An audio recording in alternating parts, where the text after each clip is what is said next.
enregistre les acteurs de patriotisme, les actes de civisme pour faire des promotions.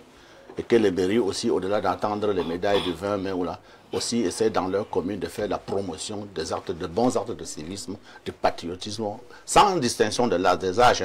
Comme ça va permettre aux autres de voir que, donc, voilà, c'est comme ça qu'il faut se comporter. C'est des modèles.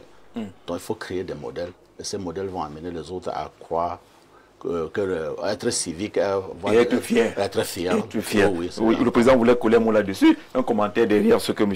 Tchomé a dit. Non, une contribution par rapport à tout ce qui a été dit. Vous lisez d'abord les messages. Oui, Jacques, que c'est beau d'entendre ce monsieur peut être civilisé et patriote, sensibiliser bon nombre de compatriotes qui ont mis le civisme et le patriotisme et l'esprit républicain dans le ventre. Car ce matin, à la revue de presse sur votre chaîne, je suivais le ramassis à l'appel des fautes de gestion en milliards. Quelle horreur dans une malgouvernance nutritionniste, particulièrement le parti de la flamme de mon ami Majesté et Marlise, c'est Massok Thomas, qui dit que vraiment quand il suivait la revue de presse, ce matin, lui, il a vu les actes terrible de malgouvernance. Comment construire le vrai patriotisme quand les autres construisent le patriotisme du ventre.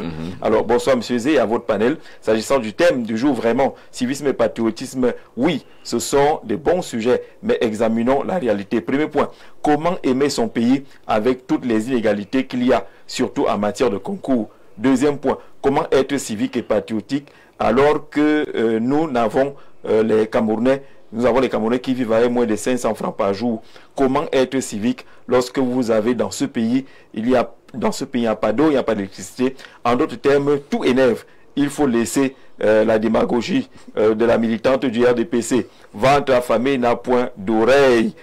Même dans votre famille, si vous ne pouvez pas pourvoir aux besoins de votre famille, vous vous exposez à ce que vos enfants et femmes se dispersent. Le débat ici doit être de savoir si l'État fait tout ce qu'il faut pour créer, maintenir et consolider le sentiment d'amour pour la nation.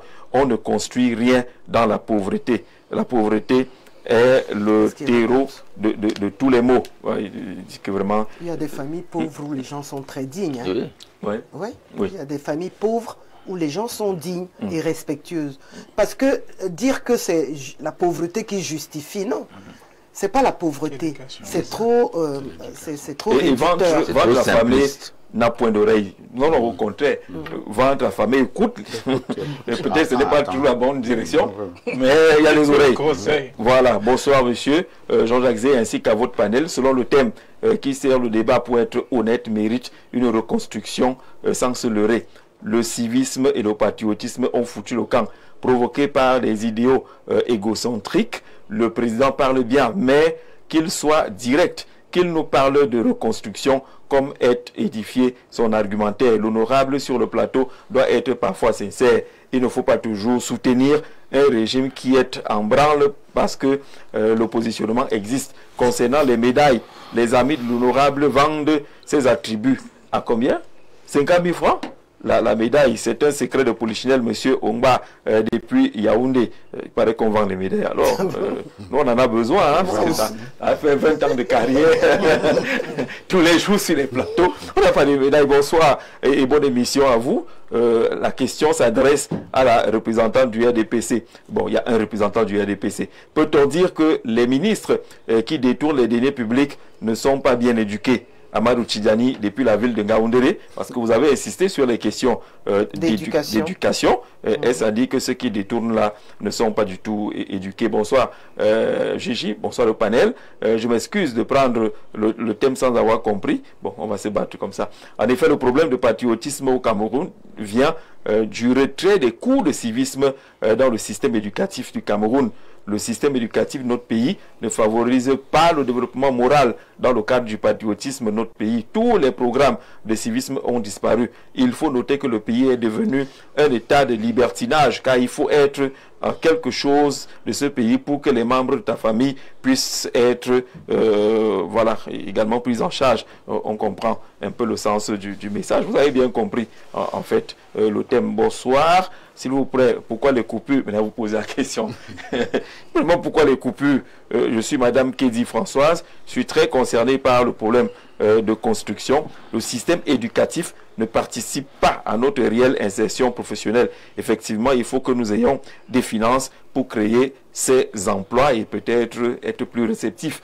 Au Cameroun, le civisme et le patriotisme sont à la croisée des chemins entre construction et reconstruction. La construction repose sur l'éducation, la culture et l'engagement communautaire, tandis que la reconstruction exige de surmonter les crises, les inégalités et la méfiance institutionnelle. En alliant ces efforts sur les objectifs de stratégie nationale de développement 2020-2030, le Cameroun peut transformer ses valeurs en moteur de cohésion nationale et de développement durable. Un patriotisme inclusif, ancré dans la diversité et un civisme actif sont essentiels pour bâtir un avenir uni et prospère pour notre pays. Président, c'est le temps de réagir justement. Il y a encore d'autres messages qu'on lira peut-être après. On a écouté les uns les autres, le jeune, les questions de formation, les questions d'emploi, les questions de fierté, mais également la satisfaction de la jeunesse.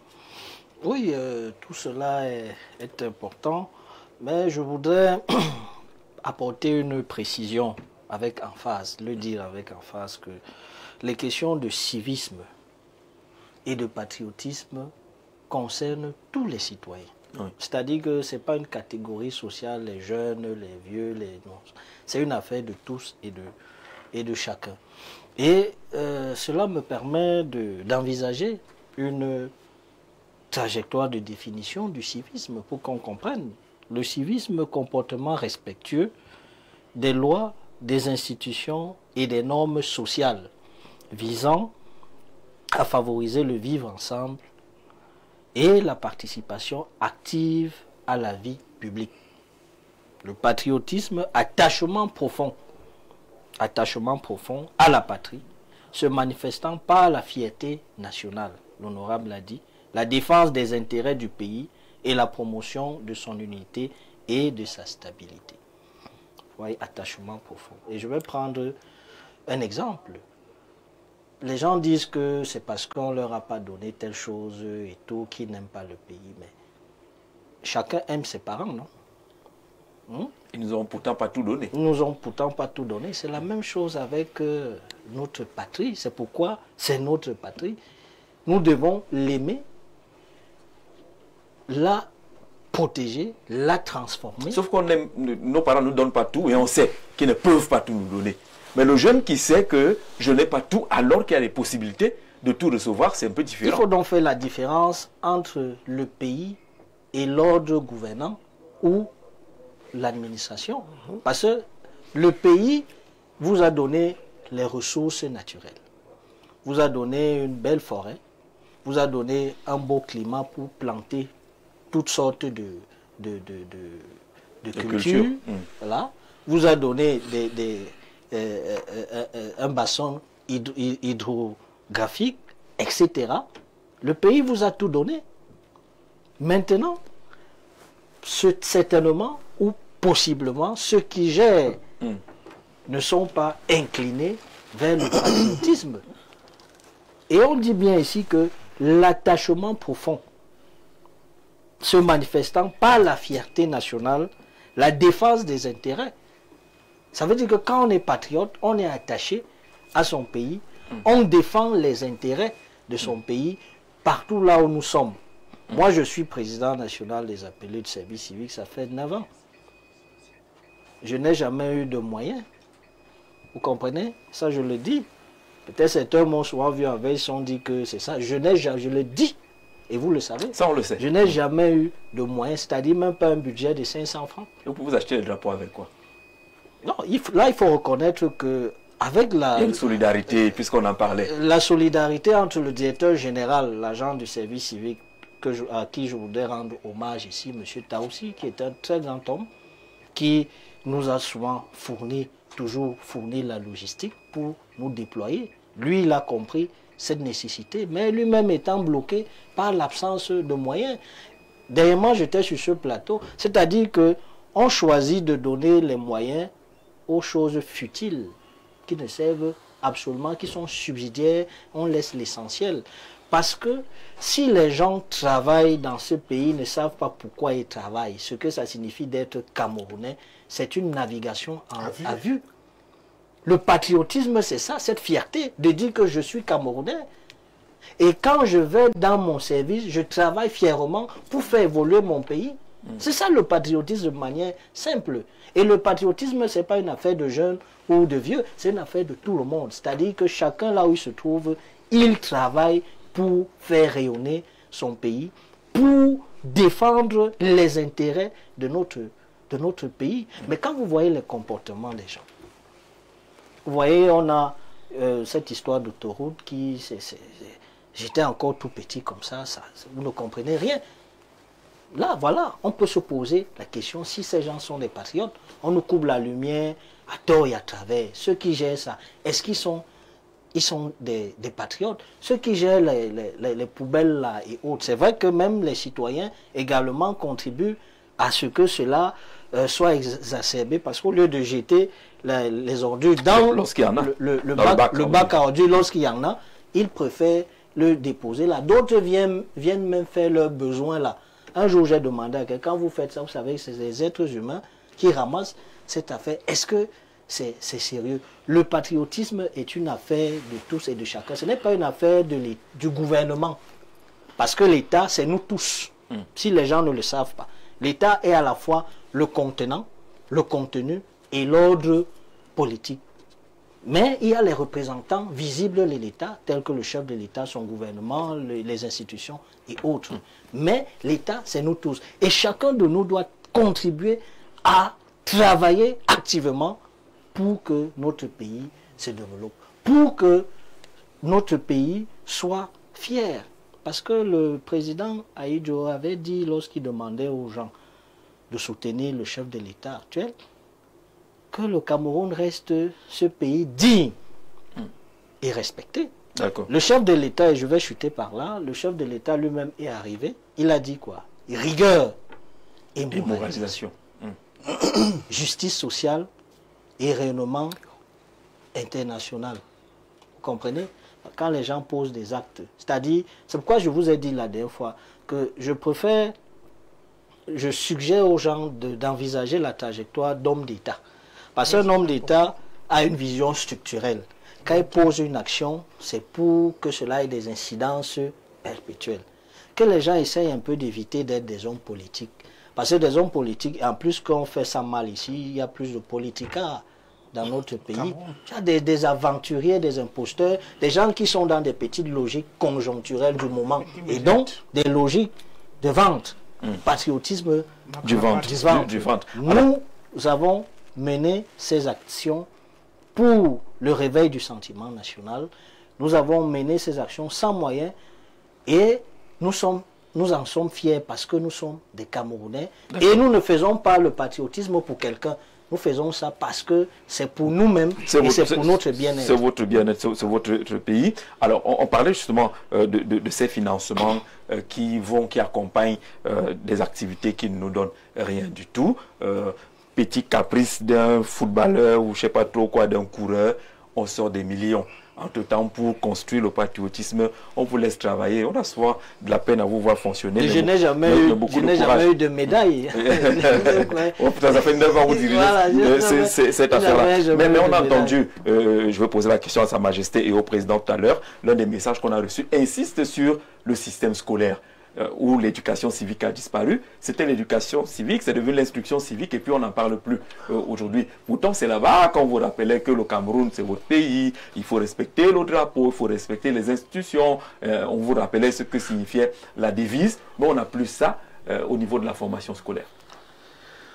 Disons que le mettre en mal le système éducatif, c'est peut-être certainement ne pas avoir une vue globalisante de ce qui se passe dans le système éducatif camerounais.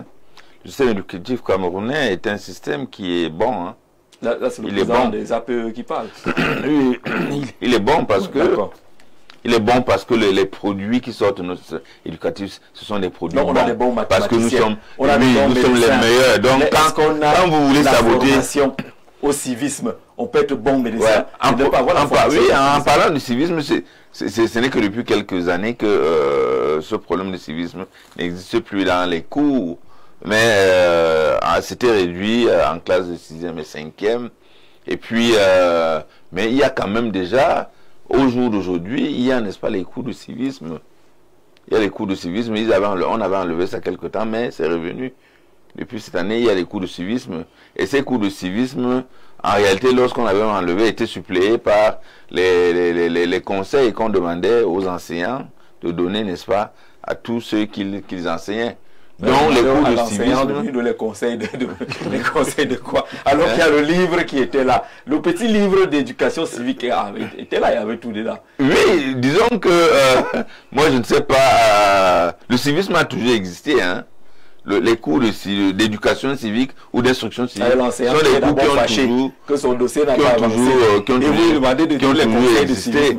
Mais vous savez que, en réalité, quel que soit le cours que vous pouvez recevoir, sachez qu'il y a des tendances personnelles qui peuvent désorienter ou orienter l'individu qui est en formation. Vous comprenez un peu? Donc, il ne faut pas accuser le système éducatif. Non, il y a des... Vous dédouanez le système éducatif. Oui, il y avait programmé l'éducation civile, l'institution civile, n'avait pas de vision? Non, comment il n'avait pas de vision? Donc, il y a toujours, je ne sais pas si chaque année, il y a ce qu'on appelle, il est logé au Premier ministère, le responsable des livres, des manuels scolaires. Non, je ne défends pas ça, j'explique qu'il y a une commission, d'intellectuels bien qui travaillent dessus. Donc, quand vous venez avec les fausses accusations, quand je trouve que dans l'école de mon village, il n'y a pas de cours d'éducation. C'est des accusations qui ne tiennent pas. Donc je suis obligé, n'est-ce pas, de vous dire la vérité. Parce que je ne parle jamais avec ma langue dans la poche. Je vous dis la vérité. Donc la vérité, c'est que il y a toujours eu des cours de civisme ou d'instruction civique dans le système scolaire. Ça s'appelle quoi à l'école maintenant? Ça s'appelle quoi à l'école? Actuellement? Oui. Éducation à la morale. Et à la citoyenneté. ECM. Oui, ECM. D'accord. Il y a toujours eu ça. Donc quand quelqu'un, je ne sais pas, non, mais parce qu'il y a je ne sais même pas où vous prenez les informations. Non. On est d'accord que c'est parti. C'était parti. Donc dans tous les cas, il y a ça. Tel que c'était. Donc on ne peut pas accuser, c'est ça, accuser le système éducatif. Non. On ne peut pas accuser ça. On va l'accuser qui finalement? Ça s'est délité à quel niveau? Non, ça s'est délité à chaque individu a des orientations, des désorientations. Lorsque vous avez reçu toute l'éducation de vos parents, nous pouvons être... D'abord, l'éducation commence à la maison, c'est une éducation informelle et formelle à l'école. Et quelle que soit l'éducation qu'on vous donne, lorsque vous vous retrouvez en train de voler de l'argent, on ne vous a jamais dit... Attendez, laissez-moi parler.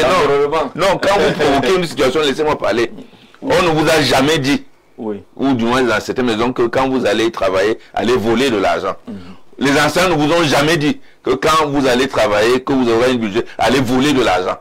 Donc vous n'allez pas accuser ni vos enseignants, ni vos parents. C'est des informations personnelles. Oui. Les voleurs et les détourneurs, c'est vous-même. Vous n'allez pas accuser les gens. Ce n'est pas la société. Voilà. Il faut être correct à ce niveau. D'accord. Sur l'éducation, c'est un secteur que vous connaissez bien. Sur l'éducation, est-ce que ce téléspectateur qui déplore l'absence, comme par le passé, des cours directs d'éducation civique ou d'instruction civique qui pourraient également être à l'origine de cette déconstruction du civisme? Oui, tout à l'heure, j'ai beau fuir ma casquette, enfin pas fuir, mais la mettre en réserve. Elle revient au gars. Les petits malheurs. Le message vous rappelle. Les petits malheurs. Le représentant même n'est pas aussi attaqué que moi. Ce que je voulais dire, le plus grand défaut dans la démocratie, c'est le populisme. Oui. Et c'est ça que les gens, les 80% des gens qui réagissent sont dans le populisme. Parce que vouloir m'attaquer pour dire que oui, je prends des positions parce que je veux, je cherche le positionnement et tout ça. Je trouve ça tellement léger. De toute façon, ce qui nous arrive ne peut être que le résultat de plusieurs facteurs. Ça ne peut pas être la conséquence d'un seul facteur. J'ai parlé d'un facteur important qui intervient dans la psychologie des personnes à qui nous avons affaire aujourd'hui dans les grandes villes.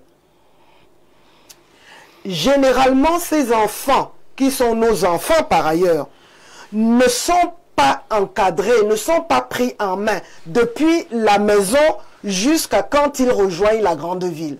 Ça, c'est un problème. Ils n'ont peur de personne. Ils n'ont pas peur de... Pour eux, les règles n'existent pas. La ville est un grand champ, un grand... No man's land. Oui, no man's land. Il n'y a pas de règles. Pourquoi tu lui demandes de ne pas traverser la route quand c'est le feu rouge? Pourquoi tu lui demandes... Il t'insulte simplement parce que tu lui as rappelé que maintenant, on ne double pas de ce côté. Il t'insulte. Un enfant normal, éduqué, normal, peut agir comme ça. En attendant donc, ce n'est pas parce que j'ai fait valoir ces facteurs qui sont liés à la construction de la personnalité d'un certain nombre de jeunes que nous croisons dans nos villes que les autres facteurs n'existent pas. J'ai jamais dit que les autres facteurs n'existent pas. Et maintenant, quand il s'agit de la construction, parce qu'il faut construire, parce que de toute façon, une fois qu'on a fini de faire le constat, il faut bien que des gens comme notre jeune ami se dévouent pour essayer de rattraper ce qui est rattrapable. Et il a très bien fait de rappeler qu'il n'y a pas que les jeunes qui sont pris en flagrant délit de ce type de comportement. Donc, il y a un effort à faire. Nous devons tous faire cet effort. Cela ne nous empêche pas d'être plus éthiques dans nos façons de faire, dans les concours que nous organisons, dans l'attribution des postes, dans la répartition des richesses du pays. Cela n'exclut pas ça. Donc, monsieur, soyez tranquille. Je suis une vieille maman de 72 ans. Mon positionnement n'a plus la même signification que pour vous. Et là, maintenant, j'essaye de travailler dans le cadre deux cadres différents, du cadre de la société civile, parce qu'il y a des choses à faire. Et au lieu de rester chacun dans sa maison et ne pas se préoccuper de ce dont nous avons besoin pour que notre pays se développe, levez-vous, faites comme la vieille grand-mère que je suis. Et d'autre part, dans le cadre de mon parti politique, où je trouve un espace pour m'expliquer dans le domaine social. Et je m'épanouis là-dedans.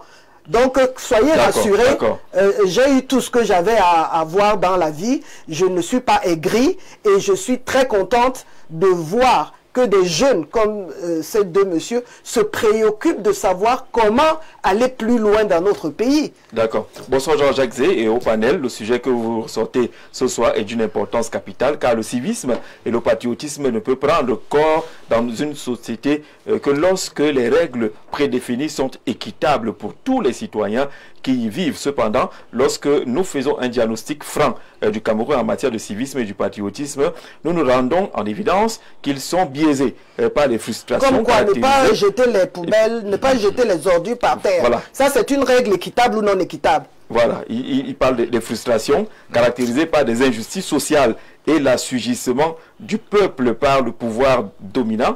Conséquence, les citoyens se voient comme des étrangers dans leur propre pays. C'est l'État qui impulse tout le dynamisme pour la préservation des valeurs et des emblèmes nationaux. Le Gabon nous parle, merci, c'est Mila depuis Odia, je ne sais pas de quoi, quel est le langage du Gabon à la matière, lorsqu'on parle de civisme et autres. Je voudrais apporter la contradiction au président des appelés pour lui dire que son exemple s'agissant des opportunités que peuvent donner les parents et le pays, déjà ces deux exemples qui ne se joignent pas parce que nous sortons un instant de définition de Google. Les parents ont pour mission d'élever les enfants et l'État à travers ses institutions académiques a pour mission d'instruire. Donc c'est un partenariat gagnant-gagnant, mais malheureusement les parents n'ont pas les mêmes ressources que l'État. Si un parent parvient à nous éduquer, à saigner pour vous et qu'au bout de ces efforts, vous ne trouvez pas d'emploi, pour ne même pas dire d'emploi décent. L'État est le régulateur des comportements sociaux. Donc si nous en sommes à ce niveau, c'est d'abord la faute de l'État, dit ce message-là. Bonsoir, grand frère, s'il te plaît, Dieu pater. Tu vois donc, tu as commencé par la mauvaise porte. Président des APE, de manger son argent tranquillement. Thierry, t'es plus belle, toi. Merci, merci. Merci. Merci beaucoup. Puis, toi, il y a de l'argent là-bas. Mais c'est lui qui nous dit. Donc, on est des amis. Hein. C'est aussi ça le patriotisme. C'est ça le patriotisme. On vient de parler tout à l'heure de mutualité. Il faut parler de mutualité. Il ne faut pas qu'on fasse le contraire de ce qu'on a dit tout à l'heure. Je partage le point de vue de Mme Bell. Seulement, comment y remédier? Les parents fuient leurs responsabilités concernant l'éducation de leurs enfants. Monsieur Zé, le système éducatif camerounais est calqué et imposé par les bailleurs de fonds. Nos apprenants n'arrivent pas à s'intégrer. Cependant, nous nous demandons où allons-nous? On porte un doigt accusateur sur cette jeunesse qui ne subit que ce que nous lui donnons. On trouve qu'ils sont paresseux. Pourtant, nous sommes le produit fini de notre système. Madame Bell, c'est une approche individualiste. Je n'ai pas bien compris cette fois-là. Les Camerounais avaient l'hypocrisie. Après Paul Biya, ces gens feront l'apologie de qui? Soyons vrais. Ah, un message court. Hein? Alors, bonjour Jean-Jacques. Je suis surpris. Le civisme a pris la route du no-nos land parce que l'éducation est nulle. Et les gestionnaires du pays le voulaient. Pour assujettir le peuple, aujourd'hui, on paye le prix. Tu sais toi-même comment on nous a géré notre primaire pour nous régler. Ah d'accord, c'est un camarade là. Ah oui, faisait fiance à Francis. Oui, on était au lycée du Kadma. Voilà. ça fait quand même longtemps, cette affaire-là. Alors, finalement, si on veut retrouver, si on veut reconstruire le patriotisme, vous avez à proposer de revoir le système. Mais on voit qu'il y a un débat sur le système là aujourd'hui. Le président, Sa Majesté, n'est pas d'accord avec l'approche qui voudrait qu'on retouche au système éducatif. En fait, les situations, Jean-Jacques, le ministre Tiroma nous écoute. Il a décrié ça lorsqu'il inaugurait un centre de métiers. Il faut que, vous savez, il y a à la patrie reconnaissante, honneur à ces enfants qui ont travaillé hier, qui travaillent aujourd'hui et qui travailleront demain et qui mettront leur poitrine pour protéger l'intégrité territoriale. Vous avez aujourd'hui, tout à l'heure, M. Tchomola a fait allusion à la reconnaissance. Pendant que des gens travaillent au quotidien pour le bien-être du pays, d'autres sont à courir derrière le ballon et les milliards pleuvent en un point fini. L'histoire de la cigale et la fourmi. Il a évoqué tout à l'heure la question de l'autoroute. 13 ans pour faire 60 km. Il y a un problème. Pour que le civisme et le patriotisme soient au cœur de la nation, il faut la redevabilité. Les gens ne rendent pas compte. Nous avons parlé des questions de poubelle. Maman parlait encore de ça tout à l'heure. Comment pouvez-vous expliquer qu'on soit encore aujourd'hui à ramasser les ordures au Cameroun? Pourtant, il y a des solutions très simples, Jean-Jacques, qui ont été expérimentées ailleurs et qui fonctionnent. On pourrait acheter une tonne de poubelles à 10 000, le kilo à 100 francs, avec 3-4 poubelles à la maison, que vous ne verrez plus les poubelles à la maison. Nous, on va changer de métier. Hein. On va vite aller à la poubelle. Il faut recycler. Là, c'est un point. Le second point, on a parlé de la route tout à l'heure. Il faut un code piéton. Parce que la plupart des accidents qu'on voit, c'est dû à l'incivisme. Il faut un code piéton. Si vous n'avez pas de permis piéton pour marcher la route, vous ne marchez pas. Dans quel pays? Mais écoutez un peu. Nos permis piétons. Permettez-moi. Vous êtes conducteur. Allez sur l'axe lourd Douala-Yaoundé. Oui. Les dépassements en un point fini. C'est parce que les gens ne connaissent pas la route. Voilà. Et pour cela, il faut une éducation patriotique et citoyenne des populations. Bref, pour résoudre ce problème, il est urgent aujourd'hui d'engager les États généraux de la nation pour définir le modèle de citoyen intégral qu'il faut dans 5 ans, dans 10 ans, dans 100 ans. Qu'on ne soit pas dans l'immédiateté, qu'on travaille à long terme. Et tout ça tourne autour de l'école, je vous ai dit. Parce que tant que notre système éducatif ne sera pas capable de former les enfants aptes à arrêter d'être des consommateurs, mais plutôt devenir des producteurs, on sera toujours à la même case. La preuve, quand vous voyez un pays qui est devenu friperie, les cheveux friperie, la santé friperie, la nourriture friperie, tout est friperie. Pourtant, il a dit tout à l'heure qu'on a des ressources naturelles à un point fini. On a un seul pays. Et je profite pour dire que ce n'est pas en rentrant en concubinage incestueux avec certains médias internationaux ou bien certaines puissances étrangères pour décrier son pays qu'on se fait entendre. Il est important qu'ensemble nous revenons, que sur le territoire national, on puisse travailler. Et je dis à ceux qui sont partis à la diaspora, wherever you go, remember we need you. Come back to the country, we'll build it together. D'accord. Bonsoir, excellent, monsieur le président de la République. On vous appelle monsieur le président.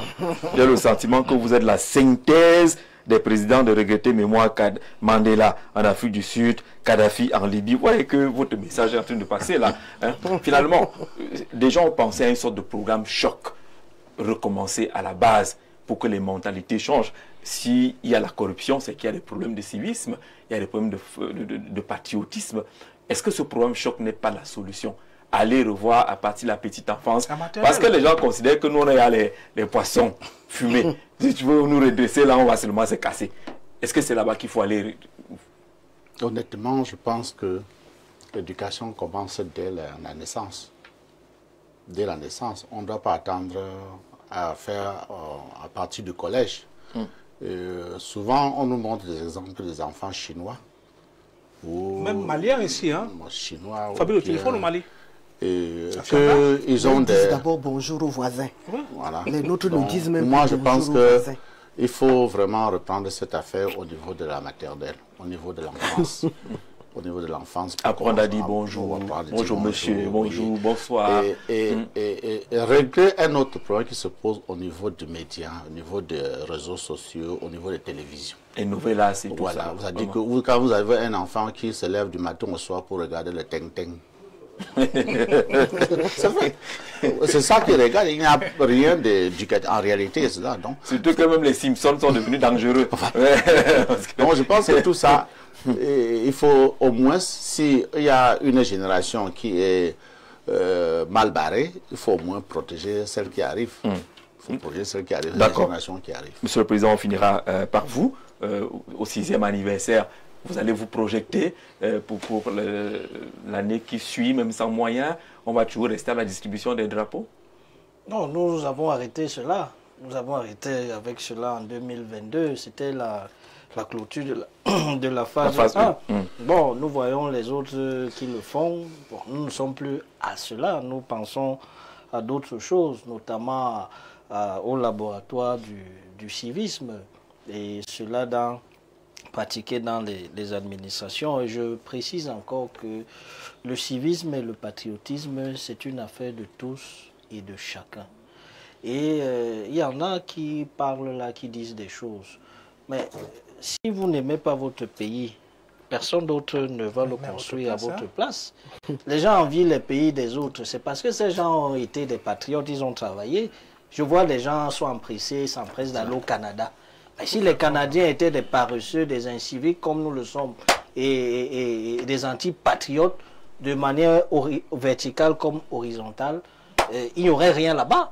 C'est parce qu'ils se sont mis au travail. Nous également, on doit et on peut se mettre au travail pour développer notre pays. On aurait peut-être souhaité que un jour vous nous invitez à une émission. Non, on est rendez-vous. Ne trahissez pas nos causeries. On va s'étendre sur cela. On doit vous avoir dans le programme à vous la parole parce que c'est très important. Pour parler de long en large et davantage en profondeur.